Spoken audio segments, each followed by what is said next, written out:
Olá, meu amigo, minha amiga, seja muito bem-vindo ao nosso canal. Saiba que é um prazer enorme estar aqui com você. Hoje, a pauta do nosso vídeo será o 14º salário, declarações de fonte de custeio, ou seja, a grana para te pagar. O porquê que dá para pagar sim. Nós vamos falar sobre isso aqui nesse vídeo e te trazer informações importantes. O segundo ponto que nós vamos falar aqui é sobre o pagamento aos pensionistas. Nós vamos falar para vocês sobre PEC dos pensionistas. Eu vou te explicar nos mínimos detalhes sobre essa pauta que é muito importante. Então fica no vídeo conosco que eu vou te trazer essas informações aqui. Tá bom? Vamos lá. Primeiro eu quero falar com você sobre 14º salário, tá? Olha, vocês vêm acompanhando a gente nessa luta pelo 14º salário e também na nossa mobilização para declarar fonte de custeios, ou seja, de onde vai vir essa grana do 14º salário? A gente está falando sobre isso com vocês o tempo todo. Chega a ser chato a gente ter que ficar repetindo isso, ter que ficar mostrando para deputados, para senadores que fonte de custeio tem, que recurso para pagamento tem, basta ter boa vontade. Então, o nosso papel, o nosso intuito é fazer um trabalho de formiguinha, trazendo para os nossos representantes eleitos como eles poderão ajudar aposentados e pensionistas, tá bom? Vamos lá. Eu vou trazer para vocês aqui algumas possibilidades que surgiram a partir do nosso trabalho, da nossa batalha. Vamos falar da primeira fonte de custeio. Eu sempre bato na tecla que o auxílio emergencial foi um derrame de dinheiro público jogado fora. O TCU apurou 52 bilhões de reais. É muita grana que foi pago indevidamente do auxílio emergencial. E detalhe, essa lista nem foi publicada oficialmente, foi só a do TCU. O deputado Eduardo Barbosa está lutando para aprovar lá na Câmara dos Deputados um projeto de lei que obriga o governo a demonstrar quem recebeu o auxílio emergencial. Há dúvidas que muitas pessoas amigas do rei receberam auxílio emergencial indevidamente, porque vários políticos em época de campanha eleitoral receberam auxílio emergencial. Vários servidores públicos, muitas pessoas receberam indevidamente e não tinham direito. Uma das fontes de custeio que eu bato aqui a tecla é que esse valor deveria ser devolvido, mas não de forma comum, em dobro e com prazo específico. E em troca, haveria uma lei de anistia, ou seja, se você devolver antes de dezembro em dobro esse valor vai ser utilizado para pagar o 14º e você não responderá pelos crimes que cometeu ao receber ao receber o auxílio emergencial de forma indevida. Eu vou te convidar a assistir comigo aqui um vídeo do deputado Francisco Júnior, que trata especificamente dessa pauta do pagamento em dobro de um ofício que a gente encaminhou para ele e a gente está tentando levantar essa fonte de recurso aí para o 14º. A importância do auxílio emergencial para milhões e milhões de brasileiros que tiveram somente ele como renda para sobreviver nos períodos mais difíceis da pandemia. Mas também nós sabemos que muitas pessoas que não tinham esse direito se cadastraram e receberam, com um prejuízo de mais de 50 bilhões para o Tesouro. Mais de 7 milhões de pessoas fizeram isso. Agora, com esse projeto aprovado na comissão, essas pessoas que receberam sem direito, somente estas, que receberam o auxílio emergencial sem o direito, agora serão obrigadas a devolver em dobro. Para mim, isso é justiça, de forma especial com os que mais precisam. Pois bem, pessoal, como vocês viram do vídeo do deputado Francisco Júnior, que dá para fazer? Dá. Basta a gente querer, basta a gente ter um intuito de fazer. Então, essa é uma fonte de custeio que nós teremos aí 104 bilhões de reais. Dá para pagar com sobra o 14º salário, tá? E olha só, como é que o governo fala que não tem dinheiro se ele joga 52 bilhões assim ao ralo, tá? É mais ou menos você, isso é troco, deixa para lá. Você paga indevidamente as pessoas e nem preocupa em cobrar de volta. Não é isso? Então, dinheiro tem. A gente que é bobo em não acreditar nisso.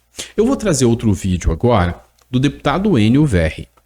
O que eu quero que vocês entendam? O que eu quero que vocês saibam? Através do nosso trabalho, a gente está conseguindo, aos poucos, trazer deputados para a luta, trazer senadores para a luta. O fato é que o aposentado e pensionista sempre foi esquecido e já está acostumado com as migalhas. Está pegando todos de surpresa, porque eles não esperavam que vocês, aposentados e pensionistas, se mobilizariam pelas redes sociais. E detalhe, eles pensaram que venceriam vocês pelo cansaço e vocês não se venceram. Desde o ano passado, continuam mobilizando, cobrando, pressionando e mostrando a força que vocês têm.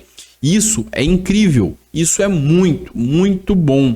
Então a gente continua mostrando para eles que não nos venceremos pelo cansaço, não seremos vencidos pelo cansaço e que também nós continuaremos cobrando. E em 2022 eles terão medo. Enio Verri é um guerreiro que está do nosso lado, defendendo a bandeira dos aposentados. Assiste esse vídeo comigo e a gente volta depois para tecer alguns comentários.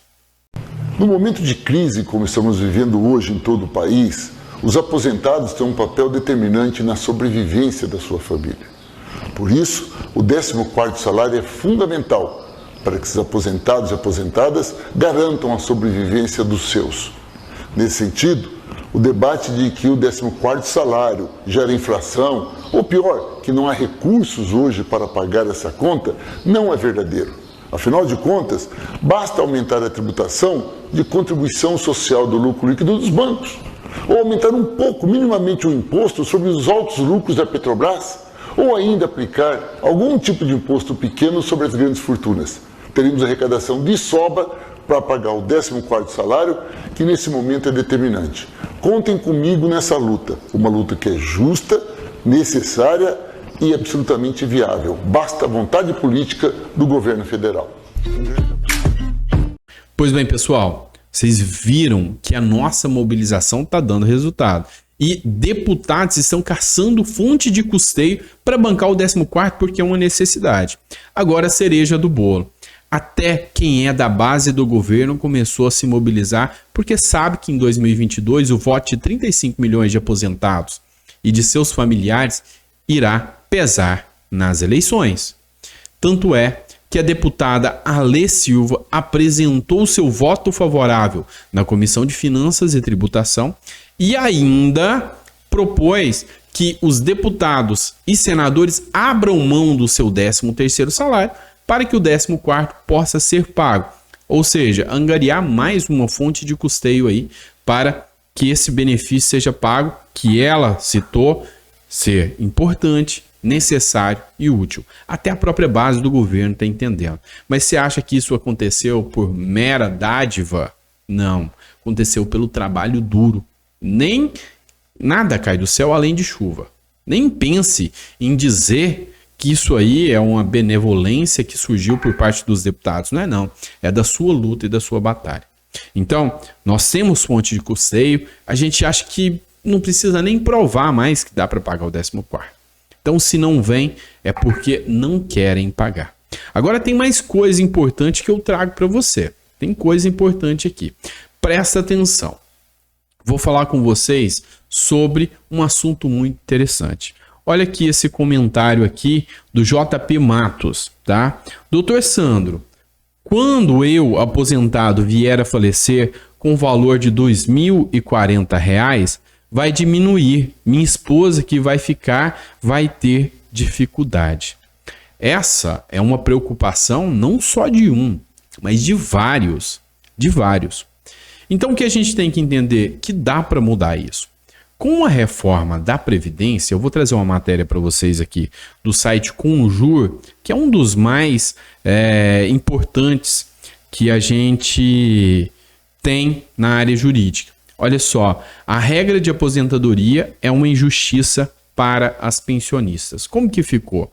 Hoje, se você ganha R$ 2.040, como é o caso do JP Matos, e se ele falecer, automaticamente cai para o valor da metade de benefício. Então, R$ 2.040 cairia para R$ 1.020. O que é abaixo do salário mínimo não pode acontecer.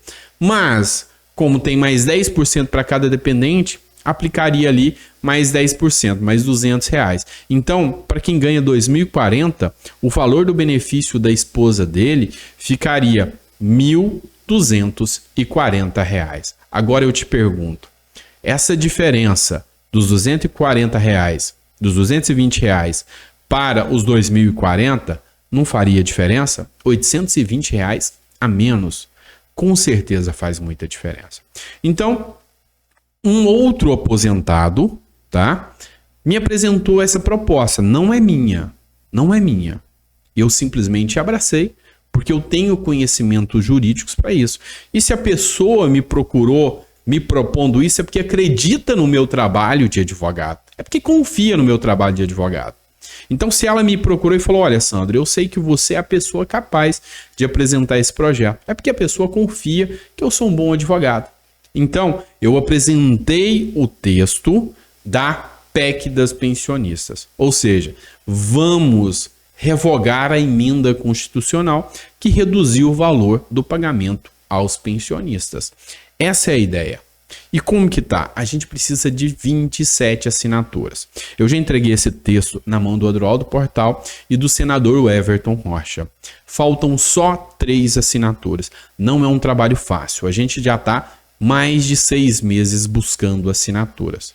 Ou seja, não bastasse a gente redigir o texto da PEC das pensionistas, a gente ainda tem que ter o trabalho de ficar ligando para deputados e senadores e convencendo que isso é importante. E detalhe, vem sempre aquela pergunta, e a fonte de custeio disso? E a gente tem que justificar. Então, meus amigos, vamos nos manter firmes e fortes, que dá para a gente mudar o sistema, que dá para a gente mudar as regras do jogo, tá? Eu agradeço ao aposentado, ao professor que me encaminhou essa PEC das pensionistas por acreditar tanto no meu trabalho.